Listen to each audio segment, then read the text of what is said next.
This is just a reminder of where we are, and don't lose sight of these things. Revelation is exactly that.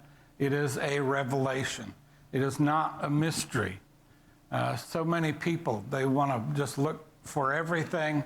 It is a revelation. The first readers understood these symbols just like you and I understand symbols in our life every day. It's written to a people undergoing persecution to give them hope, to encourage them to be faithful until the end. If you don't get anything else out of the book of Revelation, remember those two things. It is a book of hope, and it is here to help us to be faithful until death. Revelation tells us Satan will be defeated, God will win. Those that follow God will live with him eternally. That's a lot right there. If you get nothing else out of this series of lessons, there you go. We are down to the second vision, and it's been a long vision, but we're down to chapter 12 and 13, where in 13 the two beasts are introduced. And these are signs including the 7 personages. If you look at the outline by Tenney, this is his outline. When the seals are broken, that's a revelation. We're going to be talking about those seals. You and I as Christians are sealed. We are safe from these plagues. When the trumpets are blown, that's a warning. When the bowls of wrath are poured out, the warnings are past, the time for repentance is past. Now is the time for punishment. Let's read beginning in Revelation 13. We're going to read about the second beast. The first beast, of course, came up out of the sea. The second beast will come up out of the earth. Let's read the last part of Revelation 13 together. Then I saw another beast rising out of the earth. It had 2 horns like a lamb, and it spoke like a dragon. It exercises all the authority of the first beast in its presence, and it makes the earth and its inhabitants worship the first beast, whose mortal wound was healed. It performs great signs, even making fire coming down from heaven to earth in front of people.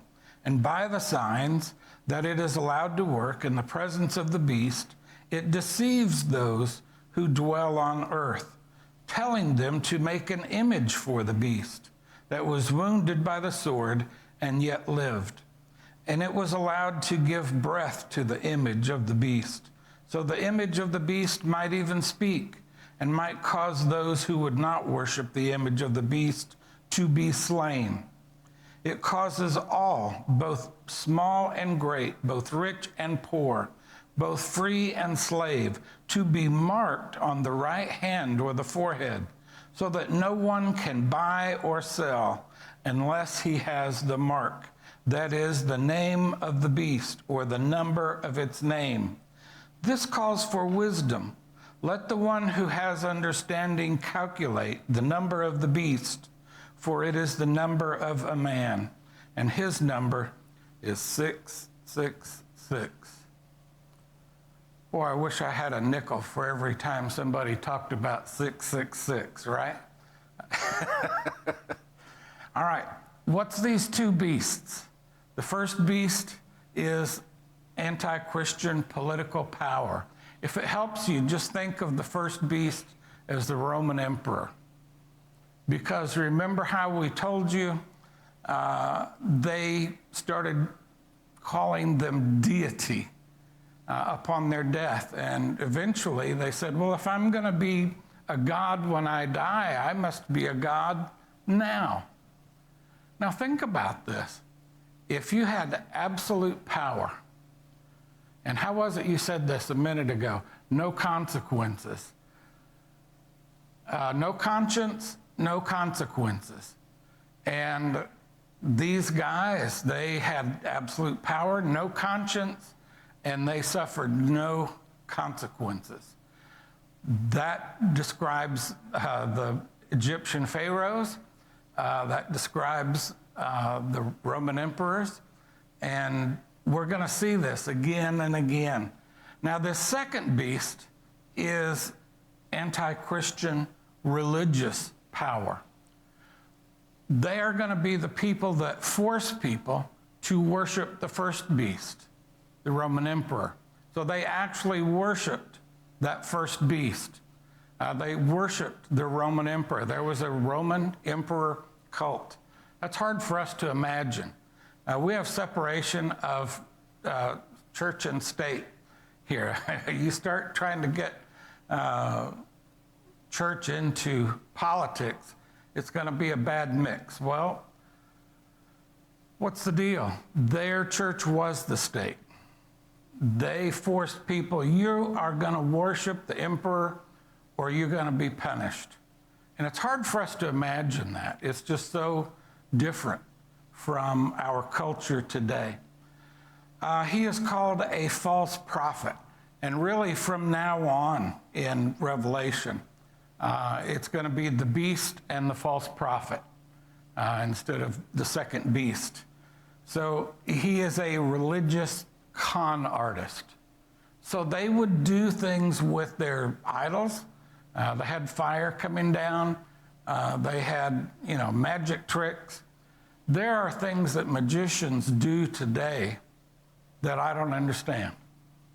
All right, what's the difference between a magician and a religious con artist? It's the same thing. It's just, what do they say about it? If they say, I'm doing this because the gods are helping me, then they're a religious con artist. If they say, I'm just doing it because it's a trick of the eye, then they're a magician. But it's the same tricks, all right? And they could do some amazing things. You remember even in the Exodus when Moses was there with the Pharaoh, his magicians could do a lot of the same tricks that Moses was doing. After a while, they couldn't match it. We can't beat that. Well, that's a trick I haven't learned, they might have said. So that's what that's about. So it's a false prophet. All right, he's doing these signs, and he talks about, giving breath to the image. They found statues where there's room for a person inside.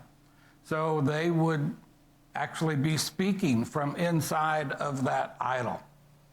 Open to 2 Thessalonians 2, 9 through 12, and he's talking really about the same thing.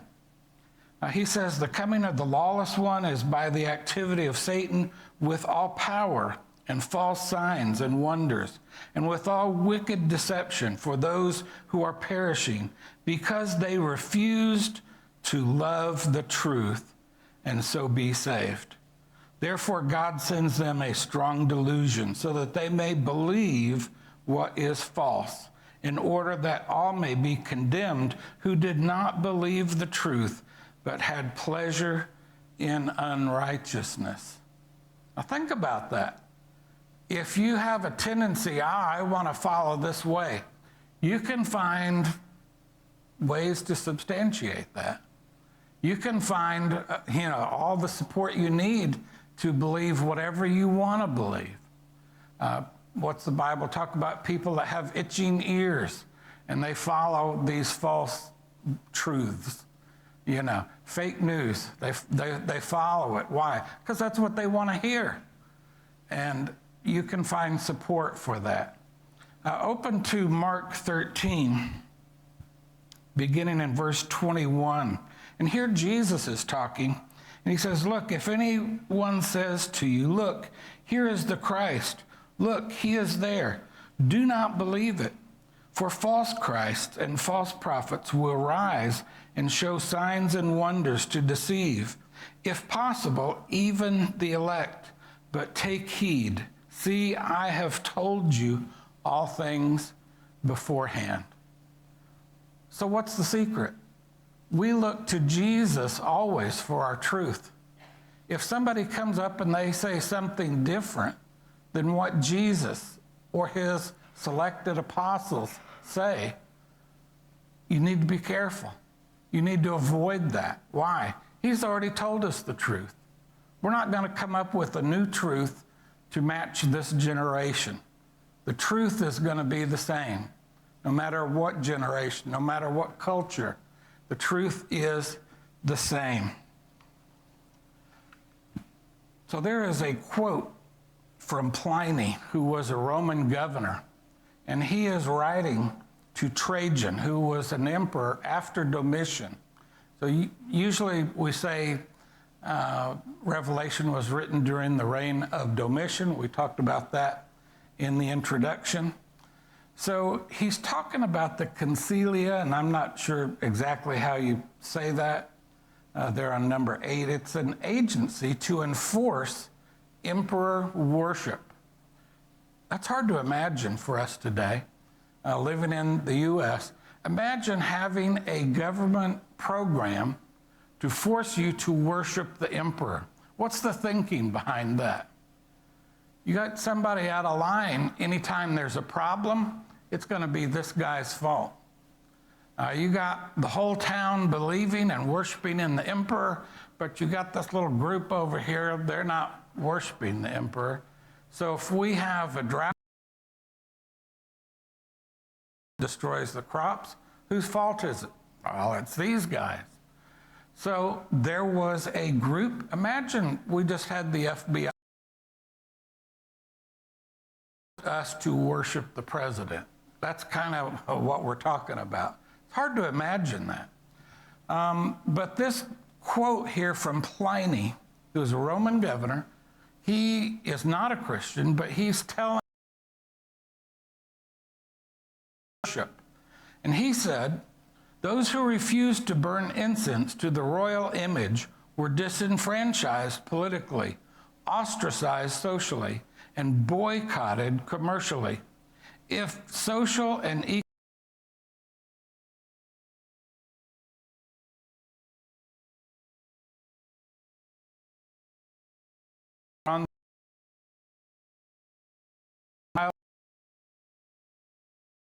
tortured by any and every means that could be conceived in devil-possessed brains. The civil and religious authority of the empire were thus united in a common effort to crush the followers of the Nazarene, to annihilate the church. That's hard to imagine, all right?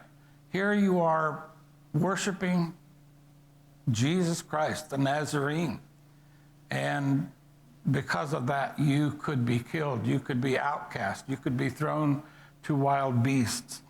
And these were the guys that did it. We're talking about here. So what's the mark of the beast? I've heard, everything from the barcodes on all the products. Oh, well, that's the mark of the beast. When the year 2000 came around, there was a lot of mark of the beast. Anything new that comes along, that's the mark of the beast. No, it's just anyone that follows after the emperor worship. They get the mark of the beast. Now, you remember Christians before were given, they were sealed. And so this is just the opposite of being sealed with the seal of Jesus Christ. This is the mark of that first beast. Now, there's a thing called gematria, and I'm not sure how you pronounce that word either. I've looked at it on the internet and heard people say it. It's a Jewish word game in which people carry letters assigned numeral values. Basically, A is 1, and B is 2, and C is 3. And when they get past 10, then they start going by tens. And so this number 666, what's that all about? Well, they want to take these letters and numbers and they play a game with it. And it's called gematria, and it's a Jewish word game. And I've heard everything from Nero, it means Domitian, it means Adolf Hitler, it means Ronald Reagan. you can just about make it mean whatever you want. And, oh, well, you add up the letters to Ronald Reagan, it adds up to 666. It's been a while since I've heard that one. He was president at the time, right? So the bottom line for that is you can adjust that to make it mean just about anyone you want it to. And we'll talk about that in a little bit. The procedure is highly subjective and leads to wherever the interpreter wants to go. So this is the counterpart, the counterfeit of those who have been sealed by the Lord that we talked about in Revelation 7. When they are sealed, they are saved, they're separated out from those that receive the mark of the beast. 666, if you look on your cheat sheet, what's the number 6 all about? Well, it is imperfection. It is evil. When something is repeated, that means that strengthens the idea. So when it's repeated 3 times, what does that mean? It's the ultimate imperfection. It is something raised to the nth power. And so that's what that's all about. Why would this be a literal number in the midst of all these symbols? And what am I saying there? And I've literally talked to people. They're going down the list and they'll say figurative, figurative, figurative. Ooh, that's literal. You say, really? Yeah, that is not fair biblical interpretation.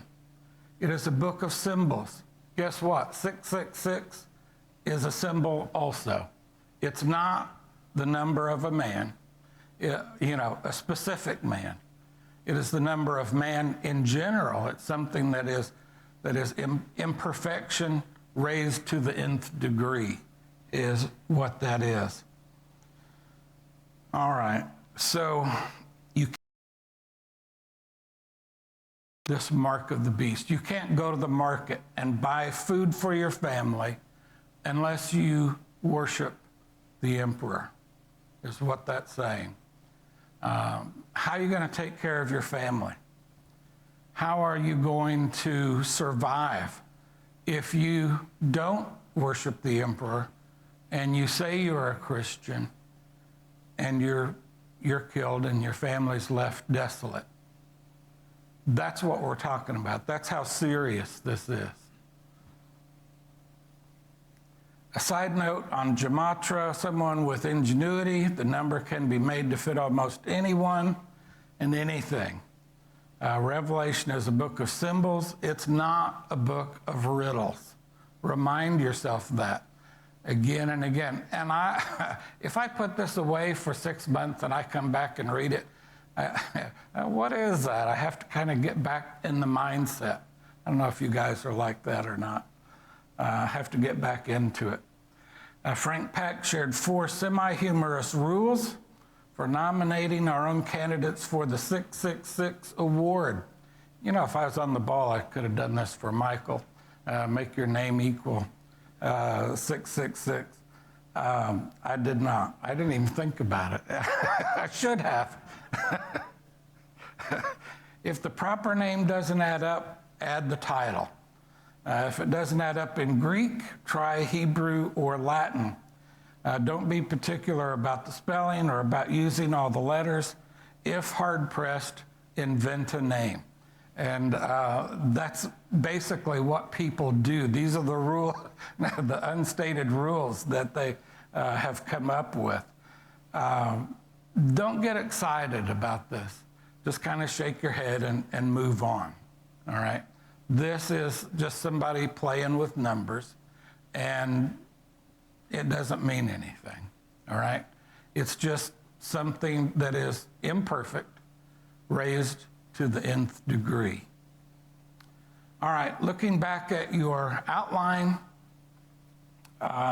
we're looking down at chapter 14, the Lamb on Mount Zion, and this is kind of a parenthesis, 14, 6 through 24. It's kind of like an aside. Oh, by the way, How do you tell stories? Do you just go straight down the line, or you get to a certain point and you come over here and then you come back?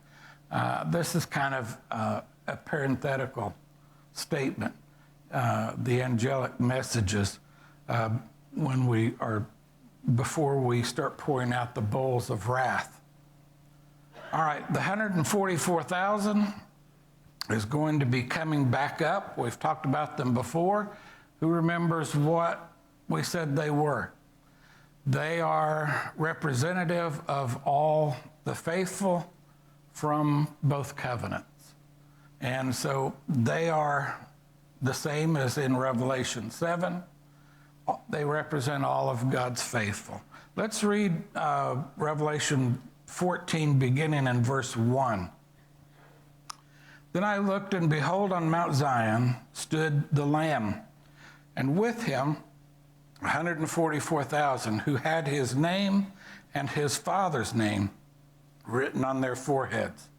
And I heard a voice from heaven, like the roar of many waters, like the sound of thunder.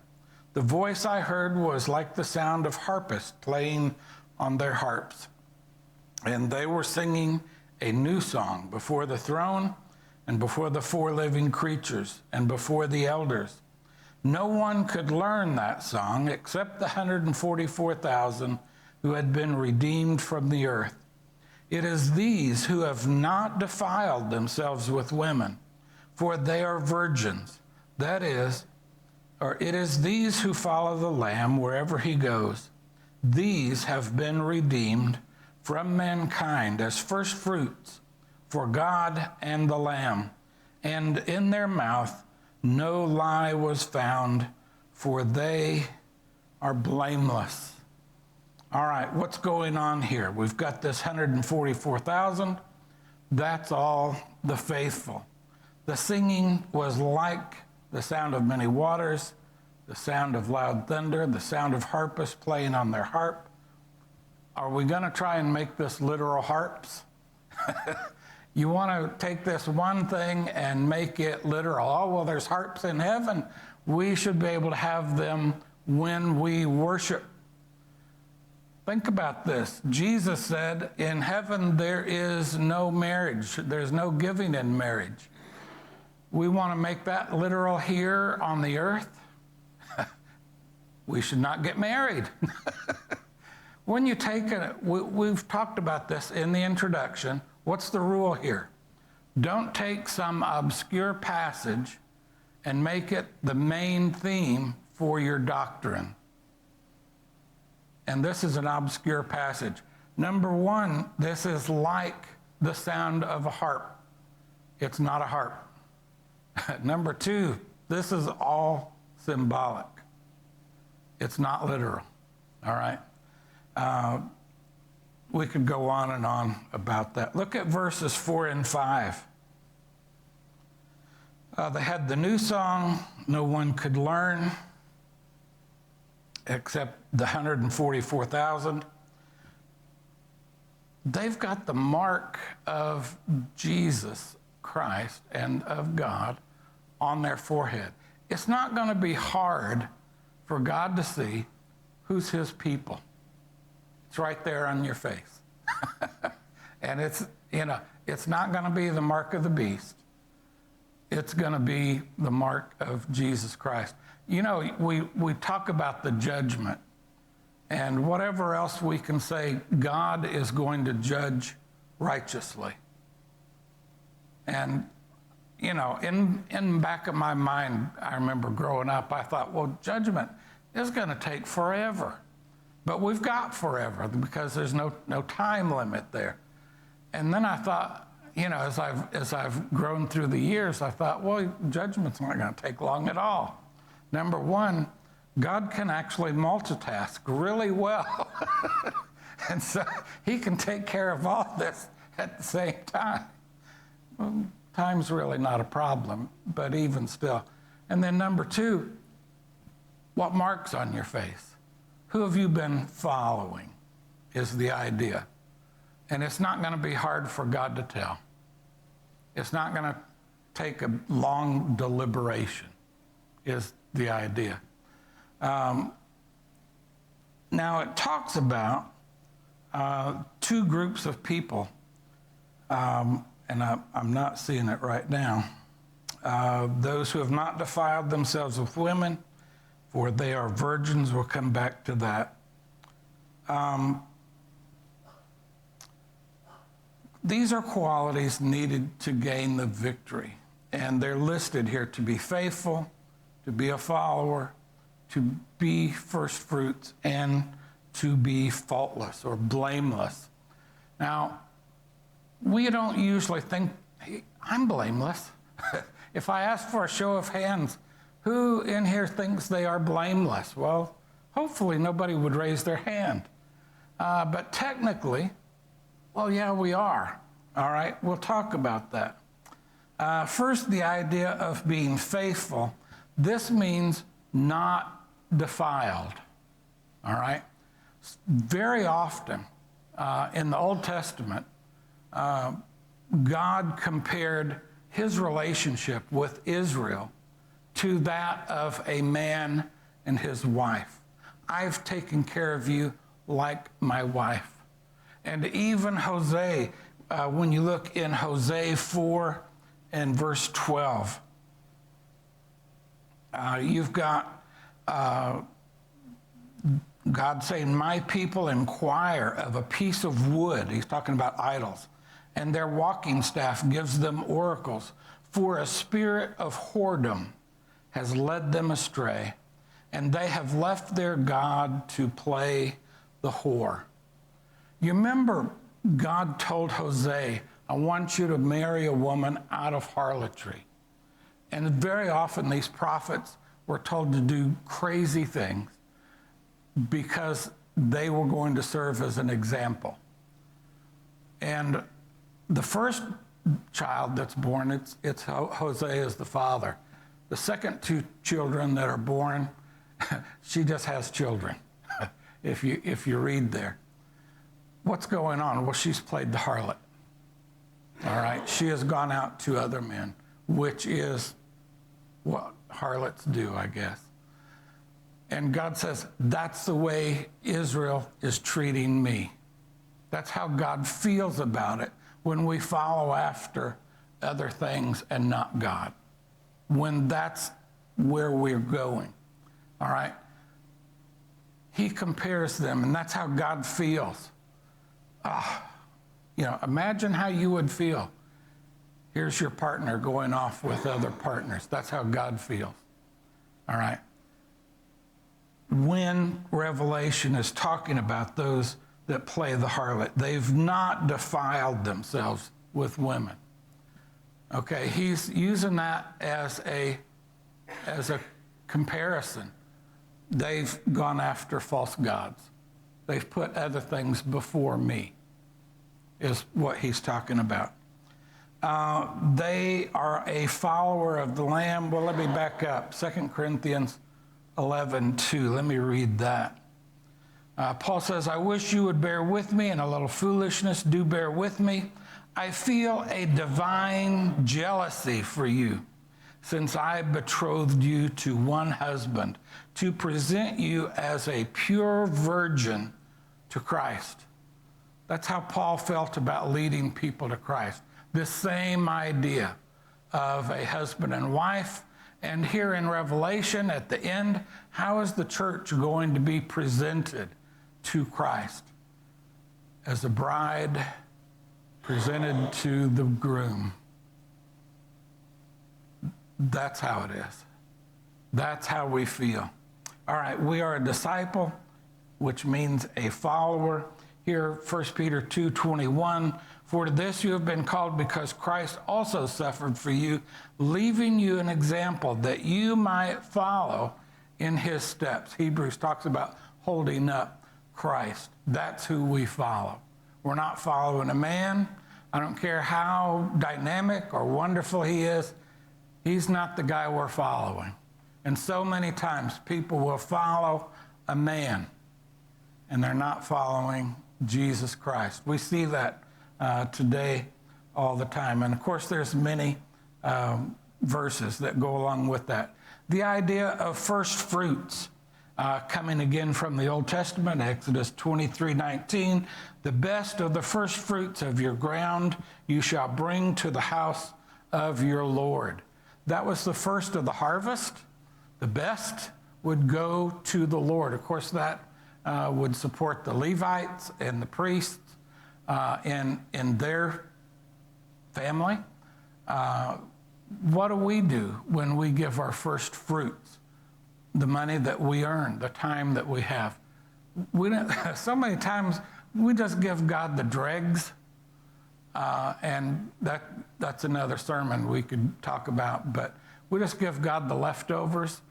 We look at the end of the week, oh, I got $3 left in my wallet, and that's how much I can give to the Lord. Well, is that the way we want to do things? Always in the Old Testament and under the law of Moses, you give God the first fruits.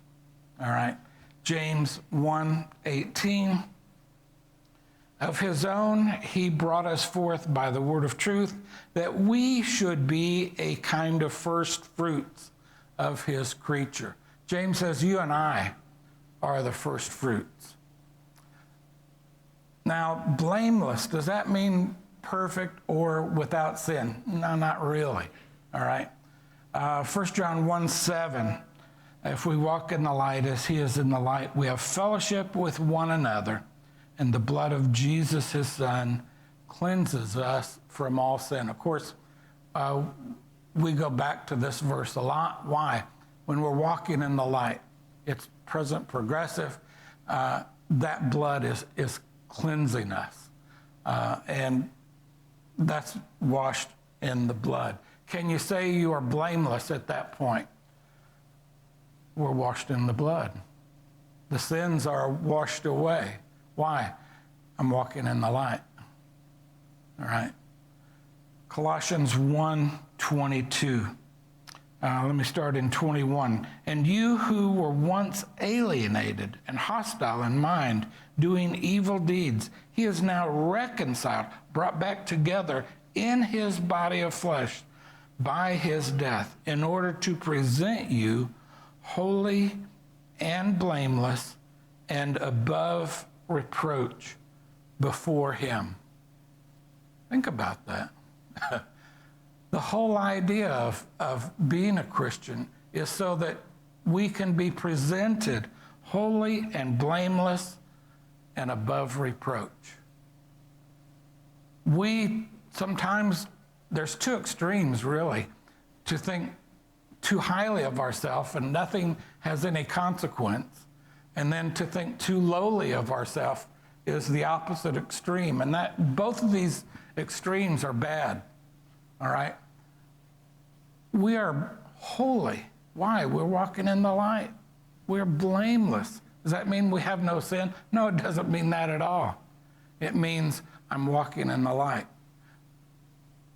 Paul talks about that we might become his righteousness. So it's not my righteousness that God sees. It's Jesus' righteousness. Why? Because I've put on Christ. My righteousness is filthy rags. My righteousness is worthless. My righteousness has blame. It's Jesus' righteousness that I stand in. It's Jesus' righteousness that is blameless and holy. All right. Blameless refers to that which was fit to be used as a sacrifice. All right, you got this herd of animals. You don't give them the one that's blind as a sacrifice. You don't give them the one that's lame. And they did that. And God said, I hate your sacrifice. Why? It's worthless. Why? Their attitude was all wrong. They were going through the motions, but what? Their heart wasn't in it. They were supposed to give one that was perfect, all right? Unblemished. Now, of course, by Jesus' time, they were looking for all sorts of little things. This one, you can't use this one. You got to use this special one. But it's the same one that the last guy brought. All right, so they were bilking the people. They were deceiving the people, is what that's all about. So Ideally, they would bring a lamb that was without spot, without blemish, and that would be their sacrifice. Guess what? You and I are to be without spot and blemish. We come before God and we are blameless. 1 Peter 1:19, starting in verse 18, knowing you were ransomed from the futile ways inherited from your forefathers, not with perishable things such as silver or gold, but with the precious blood of Christ, like that of a lamb without blemish or spot. We can't claim to be without spot, without blemish, but what? We've been ransomed. We've been bought back by the precious blood of Jesus Christ. Truthfulness has always been valued by the Lord, always. Now think about how hard would it be to be truthful during this time, when being truthful would mean you can't buy food at the market, when being truthful might mean your death. These guys would give them a chance. Are you sure you want to not worship the emperor? They would give them 3 chances before they would be killed. You want to tell the truth now? You still want to tell the truth? And then they would be killed. How hard would that be to be truthful during these difficult times? Now there's going to be 3 angelic announcements. There's good tidings, the fate of Babylon. When you see Babylon, just think Rome, all right? And then the fate of the emperor worshipers, those that did bow down to the emperor. Let's read the last part. Well, let's read the next section. Revelation 14, beginning in verse 6. How are we doing on time? Oh, time goes by too fast. Revelation 14, beginning in verse 6. Then I saw another angel flying directly overhead with an eternal gospel to proclaim those who dwell on earth to every nation and tribe and language and people. And he said with a loud voice, fear God and give him glory, because the hour of his judgment has come. And worship him who has made heaven and earth, the sea and the springs of water. Another angel, a second, followed, saying, fallen, fallen is Babylon the Great, she who made all nations drink the wine of the passion of her sexual immorality. And another angel, a third, followed them, saying with a loud voice, if anyone worships the beast and its image and receives a mark on his forehead or his hand, he also will drink of the wine of God's wrath, poured full strength into the cup of his anger. And he will be tormented with fire and sulfur in the presence of the holy angels, in the presence of the Lamb.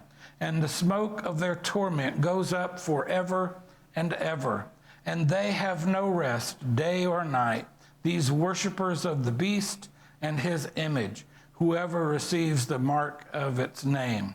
Here is a call for endurance of the saints, those who keep the commandments of God and their faith in Jesus. And I heard a voice from heaven saying, write this, blessed are the dead who die in the Lord from now on. Blessed indeed, says the Spirit, that they may rest from their labors and their deeds follow them. Wow. So God's wrath, look at verse 7, is as holy as his love. That's hard for us to imagine. We want to emphasize, oh, God is a God of love. Guess what? When God is holy, how does he see sin? His wrath is as righteous as his love. And that's a concept I'd like to spend a whole lesson on. We'll just have to leave it at that. This is prophetic, perfect. It is such a sure thing Babylon is fallen. God doesn't lie. God doesn't exaggerate. God doesn't kid. It's kind of like, maybe an imperfect example. Sometimes we, in teenagers, we'd say, "You're dead meat." What does that mean? You're in trouble. It's already happened, is how sure this is. And that's what God says. Babylon is fallen. It's a sure thing. God's anger will not be diluted. You're going to drink this cup full strength. All right, very commonly, the wine was mixed with water to dilute it. The barbarians, they said, would be drinking undiluted wine. Well, how about this cup of God's anger? It's not going to be diluted. You're going to get it full strength. All right? Compromise is never the easy way out. And we want to compromise in so many ways. Everybody else is doing it. Everybody else does this and this and this. Compromise, we need to see it for what it is. It's things that pull us away from God. Death in the Lord is better than life secured by denying the faith. And that is an awful hard lesson. Blessed are the dead who die in the Lord. We like to read this in funerals. Why? Because that's what we strive for. That's what we've lived our life for. We want to die where we've been living. You can't die where you don't live. I've never been in the Lord before, but now all of a sudden I'm in the Lord. Well, is that how it works? Is that really how it works? So that's that. Verse 13, that they might rest from their labors. The idea of rest goes back to the promised land. Remember, they'd been in slavery in Egypt, and now after 40 years of wandering, they could go to a land of rest. Guess what? The followers of the beast, no rest. All right. Hebrews 3:11. Here is a throwback to Exodus. I swore in my wrath, they shall not enter my rest. This was during the rebellion at Meribah over water, and those people did not enter the rest of God. 4:11, let us strive to enter that rest so that no one may fall by the same sort of disobedience. The promised land was a land of rest. Does that mean, no work? No, there's a lot to do. It just meant, hey, you're not under slavery anymore. What's the difference between a slave and somebody that's not a slave? Well, here you're doing it because somebody else told you to. Here you're doing work because of your own choice, all right? No slavery does not mean no work. All right. The overthrow of Rome, we'll talk about that again later. The last part is a picture of judgment seen from two different perspectives, one viewed by the righteous, one viewed by the unrighteous. We'll have to talk about the Son of Man later. That's something I've been thinking about a lot. What is that? How did the first readers understand that? And that's something I'm still chewing on. I don't know if I'll ever understand it. So anyway, that's where we'll have to leave it. And Lord willing, we can start there next time. Thank you.